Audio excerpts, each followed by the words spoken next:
Hello everyone! In today's DIY video, we're going to show you how to create the ribbon turkey perfect for Thanksgiving decor. Just follow the easy steps shown in the video on how we assemble and attach together the ribbons to create this artistic ribbon turkey.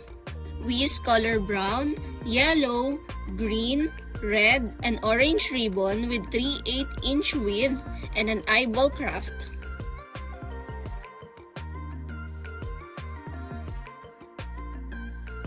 Crafting a ribbon turkey can be a fun activity for both children and adults, fostering creativity and appreciation for art while symbolizing gratitude and the spirit of Thanksgiving.